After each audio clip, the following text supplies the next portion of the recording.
Loss জার্নিতে অথবা healthy ডায়েটে আজকে সকাল থেকে রাত পর্যন্ত আমি কি কি খেয়েছি সবকিছু তোমাদের সাথে শেয়ার করব। উঠে সবার আগে আমি হাত মুখটা ধুয়ে নিই, ধুয়ে তারপরে চুলটা খুব ভালোভাবে আঁচড়ে নিই। তারপরে আমি যেটা ইউজ করি সেটা হচ্ছে ময়শ্চারাইজার। এটা হচ্ছে নিউট্রিজিনার ময়শ্চারাইজার, এটাই আমার সবসময় ইউজ করা হয়। তারপরে আমি নিউট্রিজিনার একটা সানস্ক্রিন নিয়ে নিলাম। এই সানস্ক্রিনটা কিন্তু ভীষণ ভালো, আমার অনেক স্যুট করেছে। তো দেখা যায় যে বেশিরভাগ সানস্ক্রিনই আমার স্যুট করে না। তো আমার আপু যখনই দেশে আসে তখনই আমি বেশি করে স্কিন কেয়ার প্রোডাক্ট আনিয়ে রাখি আমার জন্য। এবার সবার আগে বানিয়ে নিলাম স্পিয়ারমিন্ট টি। এটা আমি ঘুম থেকে উঠে সবার আগে খালি পেটে খেয়ে নিই। এটা সকাল সকাল খালি পেটে খেলে আমার পেটটা অনেক হালকা লাগে, আর যেহেতু আমার পিসিওএস আছে তো এটা আমাকে খেতেই হয়। চুলে আমি সপ্তাহে 2-3 বার প্যাক ইউজ করে থাকি, তো আগের সপ্তাহে একেবারেই কিছু ইউজ করা হয়নি, সেই জন্য তাড়াতাড়ি একটা প্যাক বানিয়ে মাথায় ইউজ করলাম। কারণ চুলের কেয়ার না করলে চুলটা আসলে ভালো থাকে না। যত যাই খাই না কেন, খাওয়াটা তো অবশ্যই জরুরি, সাথে হচ্ছে বাইরে থেকেও কেয়ার করাটা দরকার। তো সেই জন্য প্যাক ট্যাক মেখে নিলাম সবার আগে, তারপর চলে আসলাম নাস্তা বানাতে। তো আজকে বানিয়েছিলাম বেসনের চাপটি, এটা আমার ভীষণ পছন্দ, আর 2টো ডিম পোচ করে নিলাম। আজকে আমার বিশেষ করে পরোটা টাইপের কিছু খেতে ইচ্ছা করছিল, তো সেই জন্যই বেসনের চাপটিটা বানানো, আর এটা আমার ভীষণ পছন্দ। তবে এটা আমি মাঝে মাঝে খাই, দেখা যায় সপ্তাহে একবার খাওয়া হয়। রেগুলারই সকাল সকাল আমি একটু ঠিকঠাক ভাবে খাওয়ার ট্রাই করি, কারণ দেখা যায় যে সকাল সকাল ঠিকঠাক মতো খেলে সারাদিন কিন্তু খাবারের ক্রেভিংটা অনেক কম থাকে।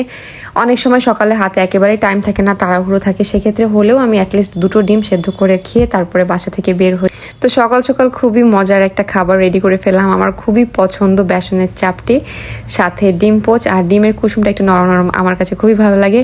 তার প্রায় 1 ঘন্টা পরে আমি গ্রিন টি খেয়ে নিলাম। তারপর আধা ঘন্টা পরে আমি একটু ব্যায়াম করছিলাম। তো আমি কি ব্যায়াম করি সেটা তোমরা অনেকেই জিজ্ঞেস করো। আমি সাধারণত জিমে যাই, বাট গরমের কারণে আমার বাসা থেকে একেবারেই বেরোনো হচ্ছে না, বাসায় এরকম টিভিতে চালিয়ে দিয়ে ব্যায়াম করে নিই। তো তারপর ব্যায়াম ট্যাম করে চলে গেলাম রেস্ট করে, শাওয়ার টাওয়ার নিয়ে বেরিয়ে আবার একটু ময়শ্চারাইজার মাখলাম। আর তারপরে খাবারে ছিল কাঁচা আম মাখা, এটা আমার ভীষণ পছন্দ। তো ডায়েটে কিন্তু কাঁচা আম মাখা খাওয়াই যায়, এটাতে কিন্তু লো ক্যালোরি প্লাস পেটটা অনেকক্ষণ ভরা রাখবে। তাও আবার সিজনাল ফল, টক জাতীয় ফল, এগুলো কিন্তু ডায়েটের জন্য ভীষণ ভালো। তো চেষ্টা করবে একটু কম মিষ্টিওয়ালা ফলগুলো খাওয়ার জন্য। এবার চুল খুব সুন্দর করে শুকিয়ে নিলাম, তারপর চলে আসলাম দুপুরের খাবারে।